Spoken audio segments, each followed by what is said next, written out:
연매출 10억이라고 방송에 나왔는데 정말인가요? 10억이 많은 것 같죠. 지금은 생각을 좀 바꿨습니다. 판매할 곳을 정해놓고 생산해야 된다. 일반적인 재배하는 것보다 생산량은 10배 이상이다라고 얘기를 합니다. 가공을 했을 경우에는 판매하는 사람이 가격을 결정할 수가 있습니다. 재배하면 돈이 됩니다 라고 자신 있게 말하고 싶어요. 네, 안녕하세요. 감초를 재배하고 있는 신지식 농업인 김태준입니다. 방송 나간 지 또 어땠나요? 방송은 참 다양하게 좀 나와서 그래서 혹시나 길거리를 가다가 알아보는 사람도 있는 정도 됐고요. 직접 재배하고 싶어서 찾아오시는 분들이 굉장히 많아졌습니다.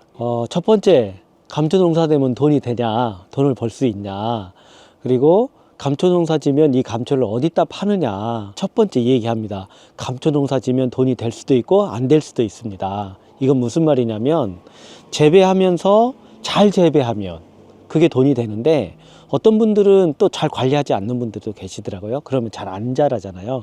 그때는 또 돈이 안 되기도 하고, 판매는 어디다 해요? 판매는 제가 일단 다 수매합니다 라고 약속을 합니다. 저는 감초를 재배하는 것만 목적으로 하지는 않고 이 재배한 감초를 가지고 어떻게 가공을 해서 국내는 물론이고 해외로 수출할 건지에 대한 고민을 하면서 사업을 시작을 했거든요. 그래서 더 많은 분들이 재배를 해야 됩니다. 왜냐하면 국내의 감초 양이 너무 부족하기 때문에 그 많은 양이 나오면 더 많은 제품들을 만들 수가 있습니다. 한약재 시장에서 감초가 차지하는 비중은 얼마나? 한약재 시장에서 감초는 단연 1위죠. 모든 약재에 다 들어가기 때문에 마트에 가면 간장을 팔고 있거든요. 간장의 뒷면에 보거나 혹은 숙취해소 음료라고 있어요. 여 땡땡, 그 다음에 컨 땡땡, 이러한 제품들을 뒷면을 보면 감초 추출물이라고 써 있고요. 취해소의 최고라는 건 굉장히 좋습니다. 감초는 상중하로 나누고 있거든요. 그래서 상품이냐 중품이냐 하품에 따라서 가격 차이가 좀 있습니다. 그래서 어떤 부분은 한 뿌리에 굵게 나오는 것들은 고가가 나올 수 있는데, 그렇지 않고 잔뿌리고 얇은 뿌리가 나오면 또 이게 상대적으로 무게가 작기 때문에 가격이 좀 낮고 그렇습니다. 지금 생물로 했을 때 중정도로 하게 되면 저희가 약 키로에, 생물로 했을 때 키로에 약 7,000원 선에서 저희가 수매하고 있습니다. 저희가 재배하는 감초의 재배 방식은 일반 방식과는 좀 다릅니다. 원통형의 용기를 가지고 재배를 하고 있거든요. 여기 보시는 것처럼 뿌리가 직근으로 이렇게 내려갈 수 있게끔, 일반적인 재배하는 것보다 생산량은 10배 이상이다라고 얘기를 합니다. 그래서 왜냐하면 이 밀식에서 재배를 하고 있고, 똑같은 100평을 기준으로 하더라도 일반 노지에서는 제식 간격을 두고 재배하는 거기 때문에 최대한 10배 정도에 대한 수확량의 차이가 있습니다. 감초를 주로 찾는 분들은 어떤 분들이에요? 예뻐지고 싶은 여성들, 왜냐하면 팩을 하면 얼굴이 맑아진다는 느낌이 있거든요. 또는 좀 연세가 있으신 분들, 예전부터 감초에 대해서 워낙 익숙하게 잘 알고 계신 분들이 감초는 몸에 좋다는 걸 알기 때문에 그런 분들이 오셔서 감초로 만든 제품이나 저희가 카페를 같이 운영하고 있거든요.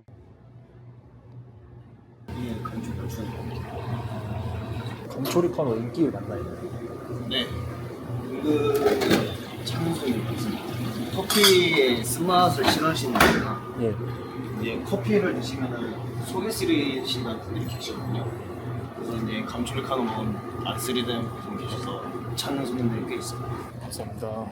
약간 아까 보니까 일본인 분이랑 사업 미팅 그건 뭐예요? 네, 오늘 또 때마침 일본에서 손님이 오셔서 일본에서도 재배를 좀 하고 싶다라고 하셔서 일부 부분은 저희가 좀 도와드리기로 했고요. 4년 전 방송에 나오셔서 주목 받으셨잖아요. 근데 연매출 10억이라고 방송에 나왔는데 정말인가요? 그게? 10억이 많은 것 같죠. 농업 분야에서는 많다고 생각이 되는데 기업의 매출이 연간 10억이라고 하면 큰 돈은 아니거든요. 근데 농업 쪽에서는 꽤 큰 돈이라고 볼 수 있죠. 그러면 가장 큰 부분을 차지하고 있는 걸로 4, 5년 전에는 역시 그 재배 용기였었고요. 지금은 재배 용기도 있지만 이제 제품화된 것들, 그러니까 뭐 염색약이나 뭐 클렌징, 그다음에 화장품, 그다음에 감초로 만든 다양한 제품들이 이제 역전의 현상이 일어나고 있습니다. 그러면 4, 5년 전 연매출 10억, 지금은 연매출 어느 정도? 지금은 이제 코로나의 상황이었고 또 하나 이게 또 이 국가의 상황에 이래서 제가 한 15억 정도 그렇게 하고 있습니다. 거기서 가장 큰 매출 차지하는 게 이제는 가공 제품들이죠. 1.5차 가공이라고 하거든요. 1.5차 정도의 가공까지는 하시는 게 좋을 것 같다.